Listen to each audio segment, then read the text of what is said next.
सत्संगत्वे निस्संगत्वम्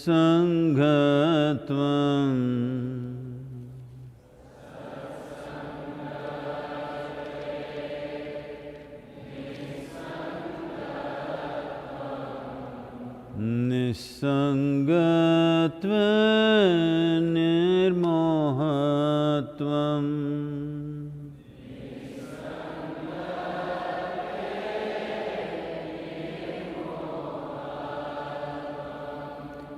निर्मोहत्वे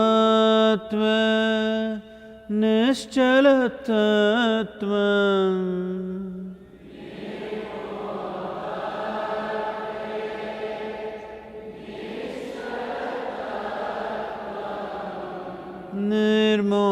निर्मोहत्वे निश्चलतत्वम्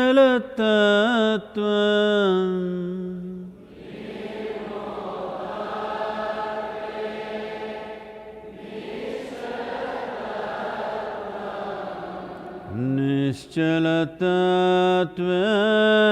जीवन मुक्तिः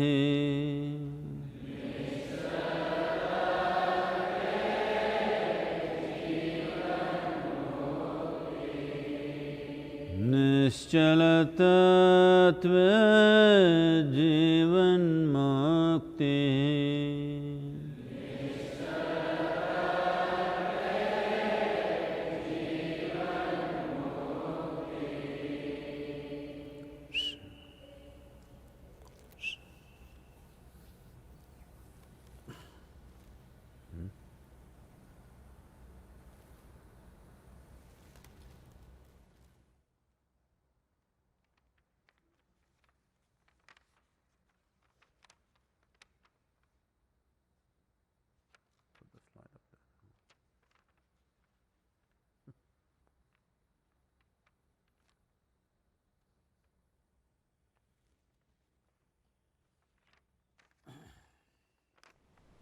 बस यूं ही एक फूल खिलता है, बस यूं ही। वे सभी जिनके पास नाक है और जिनको खुशबू का भान है, वे आनंद लेंगे बस यूं ही फैल रहे इस सुख का। कोई फल पकता है हमें मिठास देने के लिए नहीं, बल्कि अपने बीज को मीठा आवरण देने के लिए। इस बीज में क्षमता होती है पूरी धरती को हरा भरा करने की। आप खिलें अपनी पूर्णता में, सेवा करने या बलिदान देने के लिए नहीं, बल्कि जीवन की खुद की तड़प की तृप्ति के लिए। आपके अपने वजूद में खिलने से सभी धन्य हो जाएंगे, बस यूं ही।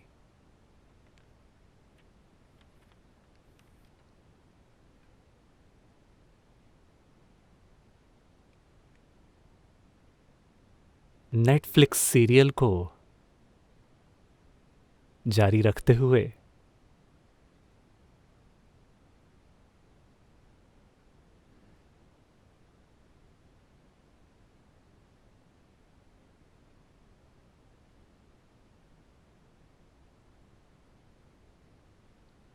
तो बोर होना बेशक एक अस्तित्वगत चीज नहीं है।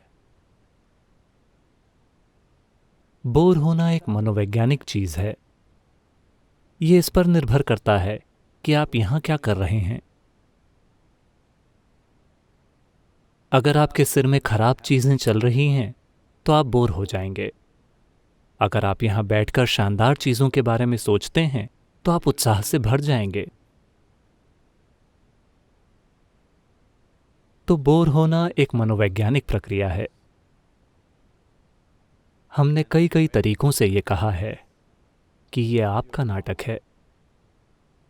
अगर आप अपने ही नाटक से बोर हो रहे हैं तो क्या आप दूसरों की दुर्दशा की कल्पना कर सकते हैं जो आपके साथ इन 3 हफ्तों के लिए अटक गए हैं?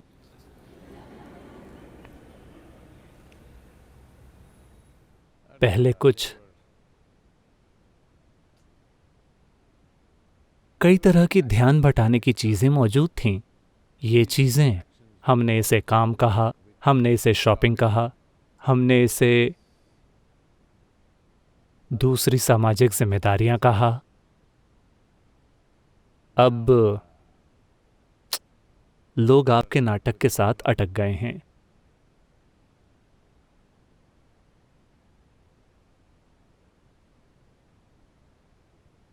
आप अपने नाटक को बंद नहीं कर सकते, मैं ये जानता हूं, लेकिन कम से कम टेलीविजन चैनलों की तरह वे सब जल्दी जल्दी ब्रेक पर चले जाते हैं। ये बाथरूम ब्रेक नहीं है, ये विज्ञापनों के लिए कमर्शियल ब्रेक है।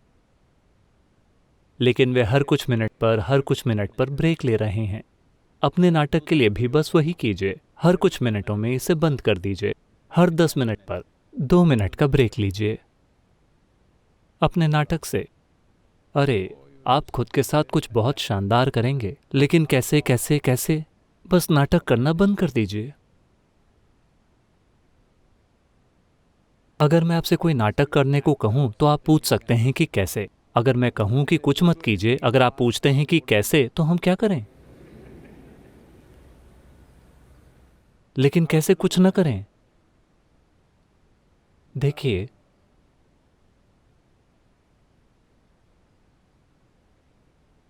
कुछ नहीं, कोई चीज नहीं है, तो इसे सिखाया नहीं जा सकता। अरे सद्गुरु, आप शब्दों के साथ खेल रहे हैं और हमें छेड़ रहे हैं। नहीं नहीं नहीं, कुछ नहीं यानी बस कुछ नहीं। आप उसे कैसे सिखा सकते हैं? अपने हाथ बांध कर बैठिए, ये काम नहीं करेगा। तो कुछ न करने का मतलब बस इतना है कि आप उसमें शरीक नहीं हैं जो आपके आसपास हो रहा है। आपके आसपास जो हो रहा है उससे आप खुद के जुड़ाव को हटा लीजिए। आसपास में आपकी शारीरिक और मानसिक गतिविधि भी शामिल है। हाँ, शारीरिक नाटक और मानसिक नाटक दोनों ही बाहर से इकट्ठा किए गए हैं, तो वो भी आपके आसपास हैं। बस उसमें हिस्सा मत लीजिए। आपका शरीर चाहे कुछ भी कहे, आप बस यूं ही बैठिए। आपका मन चाहे कुछ भी कहे, आप बस यूं ही बैठिए, उसमें शरीक हुए बिना। बस यूं ही। किसी खास विचार के पीछे भागना नहीं है जिसे आप अच्छा मानते हैं। किसी चीज से बचना नहीं है जिसे आप बुरा मानते हैं। या ये नहीं सोचना है कि आप इस समय का अच्छा इस्तेमाल करेंगे और अपने सिर को ज़रूरत से ज़्यादा काम करने दें। नहीं, आप किसी नई संभावना के बारे में नहीं सोच सकते। मैं चाहता हूं कि आप ये जान लें। आप उसका एक बेहतर रूप सोच सकते हैं जो अभी मौजूद है। आप किसी पूरी तरह से नई संभावना के बारे में नहीं सोच सकते, इसका सवाल ही नहीं उठता। बात बस इतनी है कि अगर आप वर्तमान परिस्थिति में फंसे हुए नहीं हैं, तो आपको नई संभावनाएं दिखने लगती हैं। जीवन के नए आयाम आपको दिखने लगते हैं, इसलिए नहीं क्योंकि आप उन्हें खोज रहे हैं। आप किसी ऐसी चीज को कैसे खोज सकते हैं जिसे आप नहीं जानते? अगर आप अपनी वर्तमान परिस्थिति के साथ उलझे हुए नहीं हैं, तो नई संभावनाएं दिखने लगती हैं। वे हमेशा वहां होती हैं। वे अभी नहीं दिख रही हैं क्योंकि आप अपनी वर्तमान परिस्थिति में पूरी तरह से डूबे हुए हैं। वर्तमान भी नहीं, ज्यादातर लोगों के लिए अतीत की परिस्थितियां। जो चीजें 10 साल पहले हुई थीं, अभी भी जुई ये गूंज रही हैं।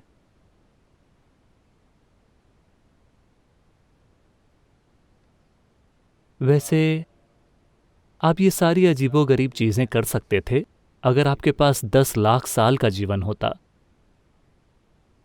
लेकिन अगर आप एक पूरा जीवन जीते हैं तो भी ये बहुत छोटा जीवन है। और अब ये वायरस कह रहा है कि आपको 14 दिनों में खत्म कर देगा अगर आप ख्याल न रखें। अगर आप ख्याल नहीं रखते तो ये वायरस आपको धमका रहा है, हम आपको 14 दिनों में निपटा देंगे। तो ये एक बहुत ही छोटा जीवन है और आपके चारों ओर ये एक बहुत ही ज्यादा परिष्कृत और जटिल सृष्टि है। इसमें आप बोर हो रहे हैं? इस पर यकीन ही नहीं होता। अगर आप एक पत्ती पर ध्यान देते हैं, बस एक पत्ती पर, तो इसे देखते हुए आप सालों गुजार सकते हैं, क्योंकि ये इतनी पेचीदा और इतनी परिष्कृत है। और चींटियां, कीड़े, चिड़ियां, जानवर, जीवन के कई अद्भुत रूप और आसमान की विशालता मौजूद है। अगर आप अस्तित्व की किसी भी चीज के साथ संपर्क में आते हैं, अगर आप उन आयामों के साथ शामिल होते हैं जो अस्तित्वगत सच्चाई हैं, तो बोर होने की कोई संभावना नहीं है, क्योंकि यह घटना कुछ ज्यादा ही शानदार है। चूंकि आप अपने सिर में तुच्छ घटना चला रहे हैं और आप सिर्फ उसी में शरीक हैं, इसीलिए आप बोर हो रहे हैं। ये मत सोचिए कि आप जीवन या लोगों से बोर हो गए हैं। आप बस अपनी ही चीज से बोर हो गए हैं। आप उससे बोर हो गए हैं जो आपके अंदर हो रहा है। आप तो ये भी नहीं जानते कि आपके आसपास क्या हो रहा है, वरना आपने वायरस को देख लिया होता। आप नहीं जानते। क्या आप कल्पना कर सकते हैं एक ऐसी चीज जिसे आप देख भी नहीं सकते? वो रेंग कर ऊपर जाती है, यहां घुस जाती है, और आप नई संभावनाओं को नहीं देख सकते। तो बहुत से लोग कहेंगे, ये क्या बात हुई? जब हम इस तरह से दुख झेल रहे हैं, क्या ये बात करने का तरीका है? आपको यही तो तय करना है। अगर आप सांत्वना ढूंढ रहे हैं, तो आपको किसी ऐसी जगह जाना चाहिए जहां वे आपको मीठी मीठी बातें बताएंगे।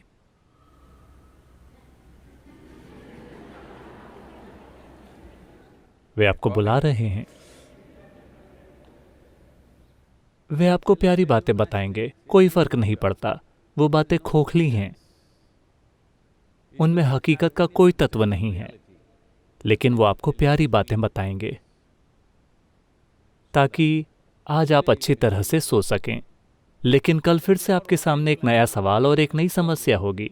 फिर वो आपको एक और कहानी सुनाएंगे। ये बच्चों को सोते समय सुनाई जाने वाली कहानियों की तरह है। अगर आप बच्चों की बहुत सारी कहानियों को एक साथ जोड़ दें, तो आप इससे एक धर्म बना सकते हैं। हाँ,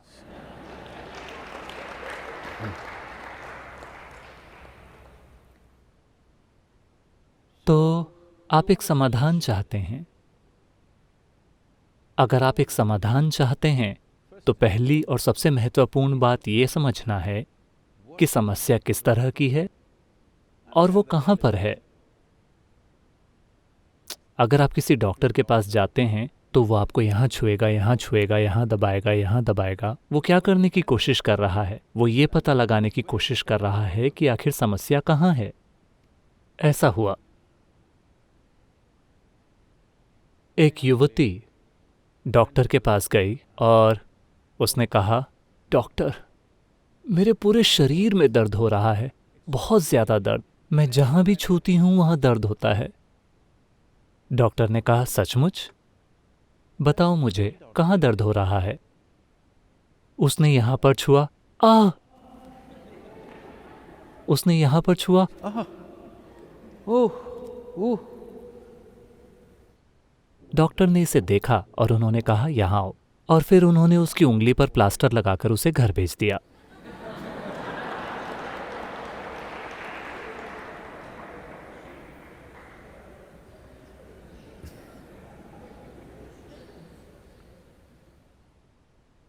तो आपकी बोरियत, आप ध्यान बटाने के तरीके खोज सकते हैं टेलीविजन पर, इंटरनेट पर। आप ऐसा दिखा सकते हैं जैसे आप किसी तरह के साइंटिफिक रिसर्चर हों जो हर चीज को पढ़ रहा है, और अगले कुछ दिनों में खुद को पागल बना सकते हैं। आप नहीं हैं। आप नहीं हैं। या आप दर्शन शास्त्र पढ़ सकते हैं, आप ग्रंथों को पढ़ सकते हैं और कह सकते हैं, कोई फर्क नहीं पड़ता, शरीर सिर्फ एक नाशवान चीज है, असली चीज है आत्मा, परमात्मा, सोल। वैसे भी ये जाकर अपने स्रोत तक पहुंच जाएगी, लेकिन अगर आपको छींक आती है तो आप घबरा जाएंगे। क्योंकि छींक इतनी शक्तिशाली चीज है कि ये आपकी आत्मा को बाहर खींच सकती है। मेरा यकीन कीजिए, कई लोगों के जीवन में, अपने जीवन में उन्होंने यही सबसे शक्तिशाली चीज की है, छींकना। अभी आप नहीं छींक सकते। अगर आप छींकते हैं तो आपको पकड़ लिया जाएगा और 14 दिनों के लिए बंद कर दिया जाएगा। अभी आप छींक नहीं सकते। लेकिन कई लोगों के लिए ये सबसे शक्तिशाली चीज है जो उन्होंने अपने जीवन में की है।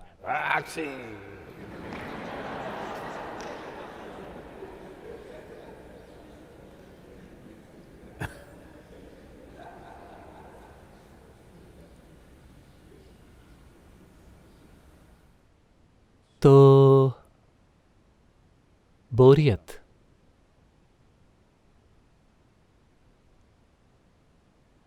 बोरियत का मतलब है कि किसी न किसी तरह आप मौत की चाहत कर रहे हैं। किसी न किसी तरह से आप कह रहे हैं कि जीवन जीने के लायक नहीं है। यही बोरियत है। नहीं नहीं, ऐसा नहीं है, मैं सिर्फ 10 मिनट के लिए बोर हो गया था। हाँ, उन 10 मिनटों में आप चाहत कर रहे थे। आपको ये समझना होगा, ये शरीर, ये पूरा तंत्र इस तरह से बनाया गया है। लोग पूछेंगे क्या ये साइंटिफिक है, साइंटिफिक नहीं है? कोई बात नहीं, लेकिन ये सच है। मुझे नहीं पता कि ये साइंटिफिक है या नहीं, क्योंकि ये प्रयोगशाला में साबित होने के बाद ही साइंस बन पाता है। जीवन एक प्रयोगशाला में नहीं होता जब तक कि आप प्रयोगशाला में बंद एक चूहे ना हों। जीवन एक अलग तरह से होता है। ये बहुत महत्वपूर्ण है कि आपकी चेतना, जिस तरह से आप सोचते हैं, महसूस करते हैं और जीवन को देखते हैं, यही वह संदेश है जो इस संरचना में जा रहा है।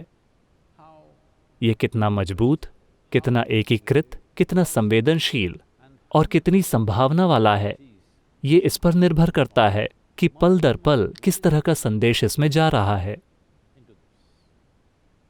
क्योंकि ये पूरी चीज एक खास तरह के सॉफ्टवेयर पर चल रही है और आप उसके घटिया सॉफ्टवेयर डेवलपर हैं।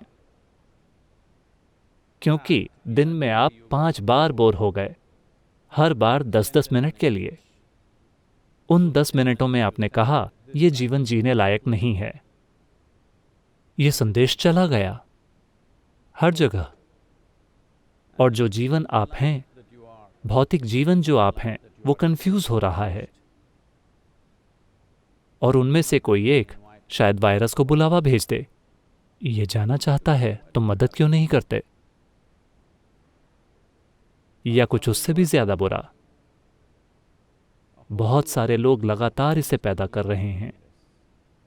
जीवन के लिए एक बड़ा सा हाँ नहीं है।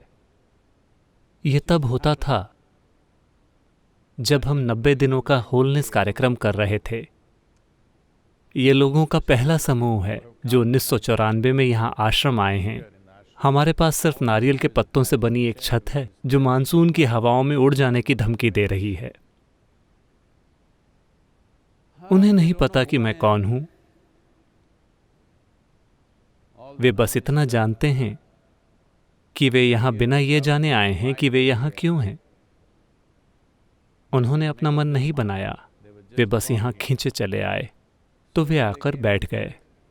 मैं कुछ चीज़ों में उनका मार्गदर्शन करने की कोशिश कर रहा हूं, उन्हें किसी चीज़ के लिए तैयार कर रहा हूं। तो मैं पूछता रहता हूं, हाँ या ना, बताइए हाँ या ना, साफ साफ। कुछ हफ्तों के बाद उन्होंने कहा, सद्गुरु, ये हाँ और हाँ है। फिर से ये मत पूछिएगा, आप जो कुछ भी कहते हैं ये हाँ और हाँ है। क्या ये किसी तरह के सनकी और पागल लोग हैं? नहीं, बहुत समझदार लोग। लेकिन अनुभव के स्तर पर उन्हें यह एहसास हो गया कि उसका विरोध करने का कोई मतलब नहीं है, जो वास्तव में आपके जीवन का स्रोत है। उसका विरोध करने का कोई मतलब नहीं है। जीवन के लिए हाँ और ना कहने का कोई मतलब नहीं है। ये एक बड़ा सा हाँ है, ये हाँ और हाँ है। तो जब मैं एक दिन आया, एक ब्लैक बोर्ड हुआ करता था जिस पर हम कुछ चीज़ों की घोषणा करते थे। उन्होंने लिखा, सद्गुरु हाँ और हाँ। मैंने कहा ठीक है, अगर बस हाँ और हाँ है तो चीज़ें सरल होंगी। आपको जीवन के लिए 100% हाँ बनना चाहिए। जब आप कहते हैं कि मैं बोर हो गया हूँ, तो आप जीवन के लिए ना हैं। जब आप गुस्सा होते हैं तो आप जीवन के लिए ना हैं। जब आप उदास होते हैं तो आप जीवन के लिए ना हैं। आप डिप्रेस होते हैं तो आप जीवन के लिए ना हैं। आप निराश होते हैं तो आप जीवन के लिए ना हैं। इस तरह हाँ ना, ये उलझन में है। अब शरीर ही आपके बचे जीवन में आपको व्यस्त रखेगा, क्योंकि ये एक समस्या बन गया है। योग का उद्देश्य है 100% हाँ बन जाना, इस तरह से कि आप इसे किनारे रख सकें। आप इस शरीर और इस मानसिक तंत्र को किनारे रख सकते हैं, उनका जीवन की बड़ी संभावनाओं को देखने के लिए मंच के रूप में उपयोग कर सकते हैं। लेकिन अभी हाँ ना, ये खुद ही जीवन भर का मुद्दा है। शरीर के तरीके और मन की बकवास आपको व्यस्त रख रहे हैं, लोगों को जीवन भर व्यस्त रख रहे हैं। ये अच्छा समय है, 3 हफ्तों की साधना का समय। ये बोरियत का समय नहीं है, ये नेटफ्लिक्स का समय नहीं है। 1 हफ्ते में नेटफ्लिक्स खत्म हो गया। ये आपके लिए वायरोलॉजी में पीएचडी करने का समय भी नहीं है। अगर आपको रुचि थी तो आपको इससे पहले ही कर लेना चाहिए था, इन 3 हफ्तों में नहीं। यह जीवन के लिए 100% हाँ बनने का समय है, क्योंकि इसी तरीके से जीवन की संभावनाएं आपके लिए खुलेंगी। वरना हाँ ना, जीवन को नहीं पता कि आपको ये चाहिए या नहीं चाहिए, क्योंकि ये आपसे हर संदेश ले रहा है। दिन के अंत में ये नहीं समझ पाता कि आखिर आप चाहते क्या हैं। इसे बिल्कुल स्पष्ट कीजिए। यहाँ जो कुछ भी काम कर रहा है उसे ये बिल्कुल स्पष्ट कीजिए कि आप जीवन के लिए 100% हाँ हैं। लेकिन सद्गुरु, मैं अपने परिवार से बोर हो गया हूं। मुझे उन पर दया आती है।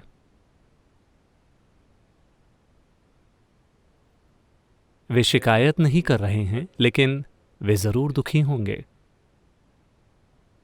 अगर आप इतने बोर हो गए हैं तो मुझे यकीन है कि आप इसे कई तरीकों से दिखा रहे होंगे। आप भोजन से खुश नहीं हैं, आप इससे खुश नहीं हैं, आप चीखेंगे, आप चिल्लाएंगे, आप मूर्खतापूर्ण चीजें करेंगे। दुख शायद आपके आसपास के लोगों को हो रहा है, क्योंकि आप नहीं जानते कि अपना मूर्खतापूर्ण नाटक कैसे चलाया जाए। इसे ठीक करने का समय आ गया है कि आपको कमर्शियल ब्रेक्स लेने चाहिए। हर 10 मिनट में 2 मिनट का ब्रेक, या अगर आपको उतने की ज़रूरत नहीं है तो हर 1 घंटे में 5 मिनट या 10 मिनट का ब्रेक लीजिए। किसी भी चीज़ से कोई जुड़ाव नहीं, बाहरी दुनिया, शरीर, मन, कुछ भी नहीं। दुनिया जो चाहे वो कह सकती है। देखिए, आप चाहे जो भी सोचें, गौरैया और मोर वो कह रहे हैं जो वो कहना चाहते हैं। रहने दीजिए। रहने दीजिए का मतलब उन्हें अनदेखा करना नहीं है। नहीं, आप पूरा ध्यान दें, लेकिन शामिल ना हों। इसी तरह शरीर, सांस चल रही है, दिल धड़क रहा है, ये साधारण चीजें नहीं हैं। इन्हें जीवन का संकेत माना जाता है। डॉक्टर को ऐसे ही पता चलता है कि आप जिंदा हैं या मर चुके हैं। आपका दिल धड़क रहा है, आपकी सांस अंदर बाहर हो रही है। आप इसे कैसे अनदेखा कर सकते हैं? आपको अनदेखा नहीं करना चाहिए। ध्यान, लेकिन दूर से, शामिल हुए बिना। बहुत सतर्क, लेकिन शामिल हुए बिना। यही चीज आपकी विचार प्रक्रिया और आपकी भावनाओं के लिए भी है। बहुत सतर्क, शामिल हुए बिना। बॉडी, माइंड और वर्ल्ड, मैं इसे BMW कहता हूं। आप अपनी BMW से बाहर निकल जाइए और उस पर ध्यान दीजिए। हर 1 घंटे में 5-10 मिनट के लिए आप देखेंगे कि चमत्कार होंगे। आप एक जीव के तौर पर खिल उठेंगे। जो सबसे महत्वपूर्ण चीज़ है, यह हर जीवन की आकांक्षा है।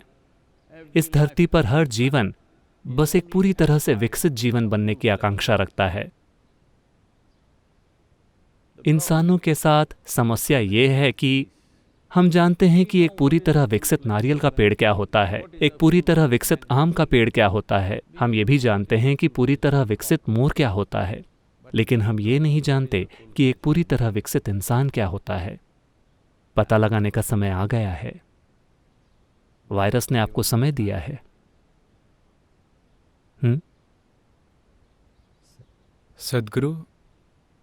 सद्गुरु, यह सवाल कुणाल ने पूछा है।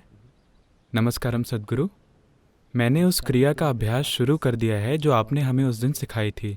मैं जानना चाहता था कि इस अभ्यास का क्या महत्व है। इसे करके मुझे वाकई अच्छा लग रहा है। मैं जानना चाहता था कि क्या मैं संख्या बढ़ा सकता हूँ।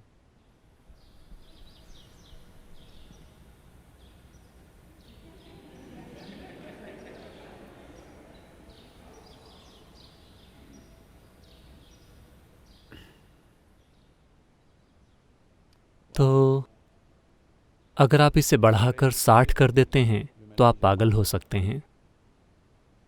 अगर आप इसे 100 या 120 तक ले जाते हैं तो आप मर सकते हैं। हाँ, मैं मजाक नहीं कर रहा। मैंने कहा 21। इसे उतने पर ही रखिए। अगर 21 कठिन हो तो 12 कीजिए, बस। ये कुछ ऐसा है कि मैंने आपको एक लड्डू दिया। सद्गुरु, ये बहुत अच्छा है। क्या मैं रोज 100 खा सकता हूं?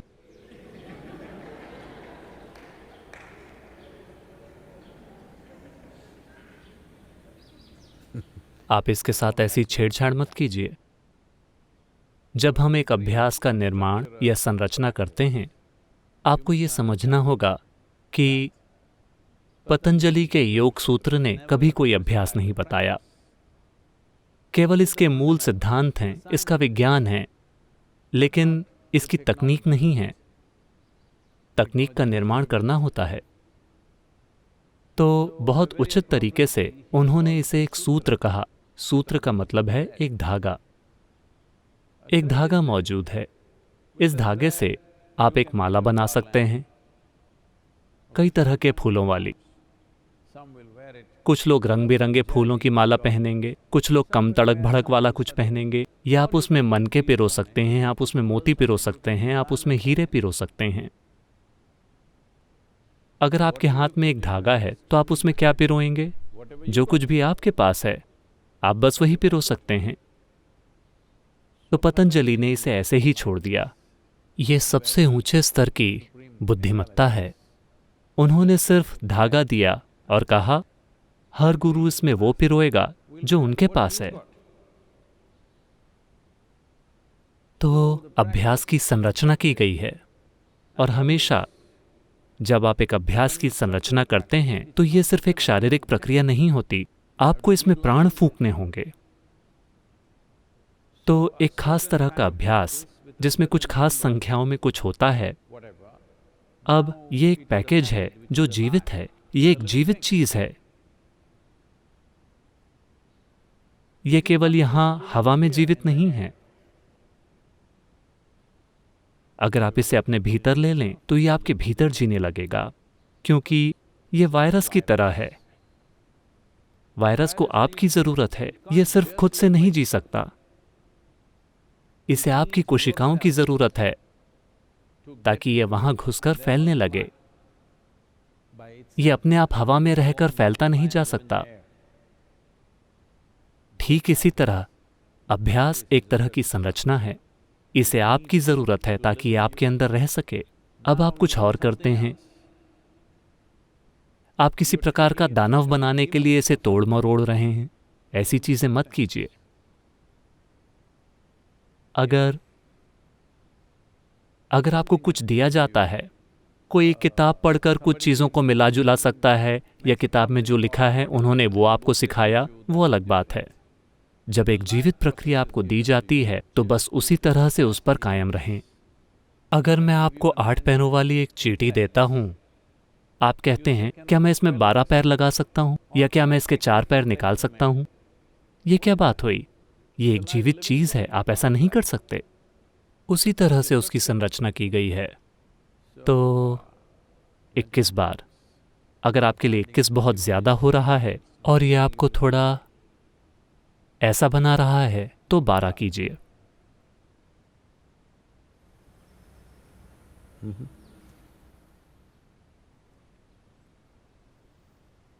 सदगुरु, अगला सवाल कैथरीन ने पूछा है। नमस्कारम सदगुरु, मुझे याद है कि आपने कहा था कि इनर इंजीनियरिंग किताब एक आत्म रूपांतरण का साधन है। डेथ बुक पढ़ने के बाद मैं खुद में कई सारे बदलाव देख पा रही हूँ। मैं जानना चाहती थी कि क्या डेथ बुक भी आध्यात्मिक मार्ग का एक साधन है? ये मुसीबत है। इनर इंजीनियरिंग एक साधन है, डेथ एक साधन है।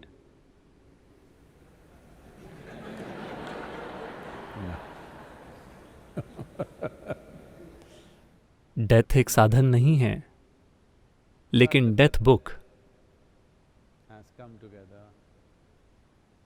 एक बिना मिलावट की समझ लाने के लिए बनी है हमारे जीवन के एक बहुत महत्वपूर्ण आयाम के बारे में, जो है हमारी नश्वर प्रकृति। मैं कह रहा हूं बिना मिलावट की, क्योंकि आमतौर पर इसमें बहुत मिलावट होती है।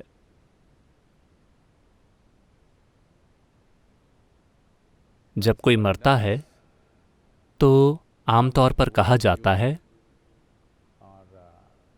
दैवादिनारू आगी बित्तारू, यानी कोई जाकर भगवान की गोद में बैठ गया है।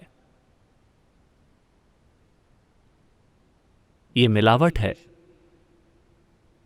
कोई आपसे कह रहा है कि वे स्वर्गवासी हो गए हैं। ये मिलावट है। वे आपको ऐसी चीजें बता रहे हैं जिनसे आपको थोड़ी दिलासा मिलेगी और आप मरने के लिए तैयार हो जाएंगे।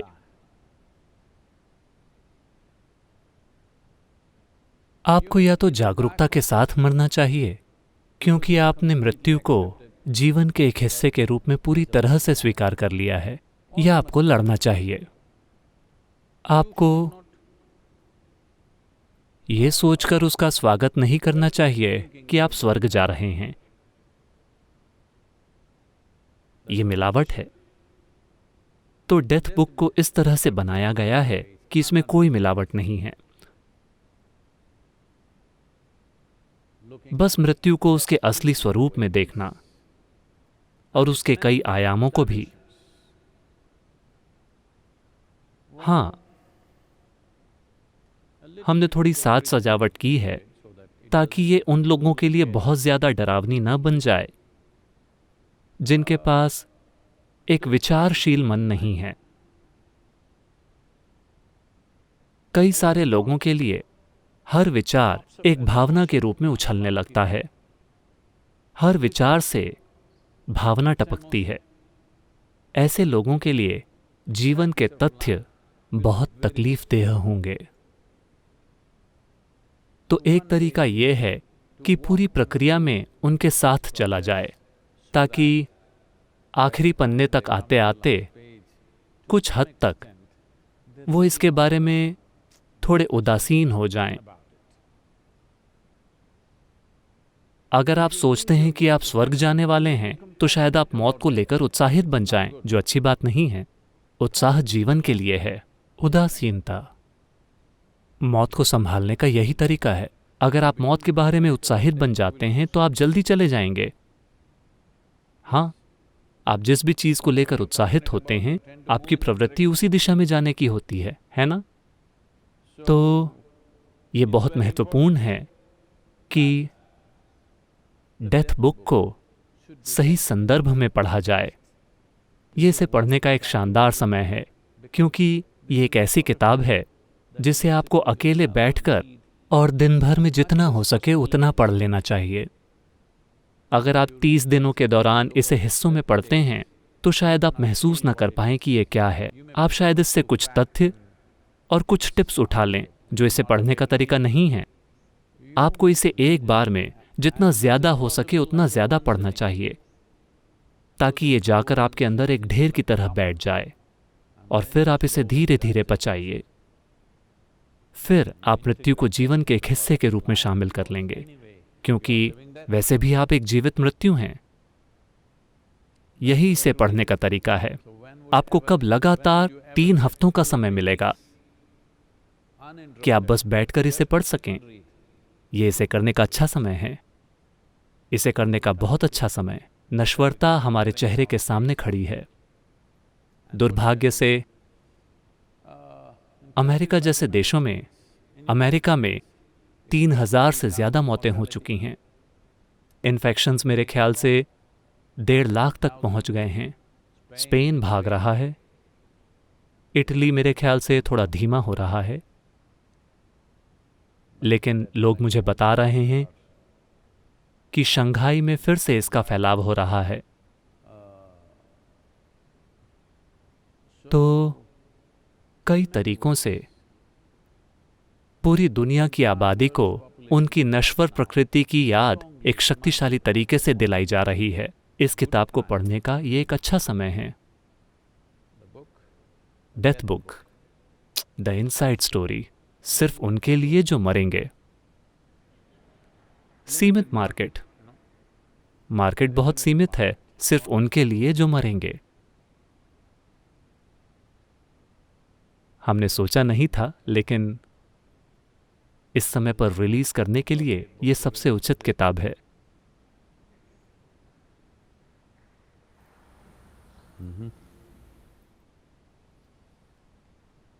योग योग योगेश्वराय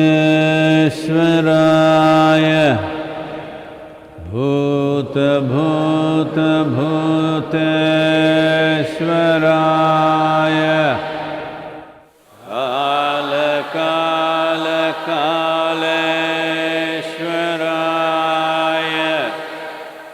शिव शिव सर्वेश्वराय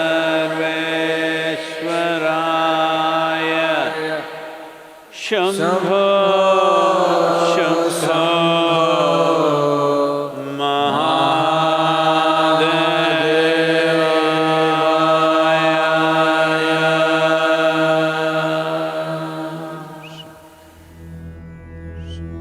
योग योग योगेश्वराय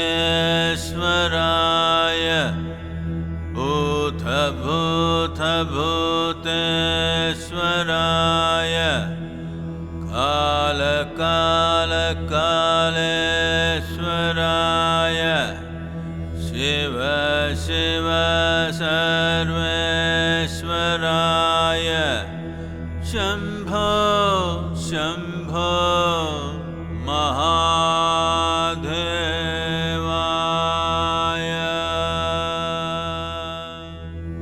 योग योग योगेश्वराय भूत भूत भूतेश्वराय काल काल कालेश्वराय शिव शिव सर्वेश्वराय शंभो शंभो